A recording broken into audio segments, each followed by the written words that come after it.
ఎందుకో తెలియదు, మనం ఎవరినైతే ప్రేమిస్తామో వాళ్ళే మనల్ని ద్వేషిస్తారు.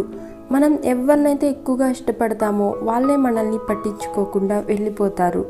ఎంతో బాధ కలుగుతూ ఉంటుంది కదా. ఐ డోంట్ నో, రియల్లీ చాలామందికి ఈ సిచ్యువేషన్ కనెక్ట్ అయి ఉంటుంది.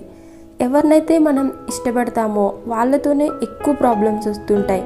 వాళ్ళు మనల్ని అవాయిడ్ చేస్తూ ఉన్నా, మనతో మాట్లాడకపోయినా, మన ముందే వేరే వాళ్ళతో క్లోజ్గా ఉంటున్నా కూడా ఏదో తెలియని ఫీలింగ్. మరి ఆ ఫీలింగ్ నుంచి బయటపడాలి అంటే మనల్ని మనం స్ట్రాంగ్ చేసుకోవాలి.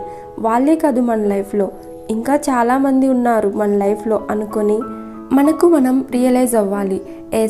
ఎప్పుడైతే నువ్వు రియలైజ్ అవుతావో ఆ పర్సనే కాదు, నా లైఫ్ నాకు ఇంపార్టెంట్, నా హ్యాపీనెస్ నాకు ఇంపార్టెంట్, వేరే వాళ్ళ వల్ల నేను ఎందుకు బాధపడాలి, నాతో ఉన్న వాళ్ళతో నేను మూవ్ ఆన్ అవుతాను అనే రియలైజేషన్ కలిగిందనుకోండి, ఆ పాజిటివ్ యాటిట్యూడ్ మీలో వచ్చిందనుకోండి, ఎలాంటి ప్రాబ్లమ్స్ వచ్చినా కూడా అస్సలు బాధ ఉండదు తెలుసా. బికాస్ మనం ఉన్నది హ్యాపీగా ఉండటం కోసం, అంతేకాని వేరే వాళ్ళ వల్ల బాధపడడం కాదు. ఇష్టపడదాం, ఆ ఇష్టాన్ని మనలోనే ఉంచుకుందాం.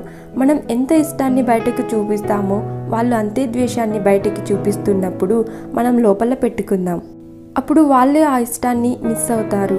కాబట్టి వాళ్ళే ఒకరోజు మన దగ్గరకు వస్తారు. అప్పుడు మనలో దాచుకున్న ఇష్టాన్ని మొత్తం బయట పెడదాం. దెన్ దే రియలైజ్ ఇప్పటిదాకా వాళ్ళు ఏం మిస్ అయ్యారో లైఫ్లో అని ఖచ్చితంగా తెలుసుకుంటారు. అయితే మరి ఫాలో అవ్వండి, లేకపోతే ఆలోచించండి. Because end of the it's your life, you have to decided. Thank you.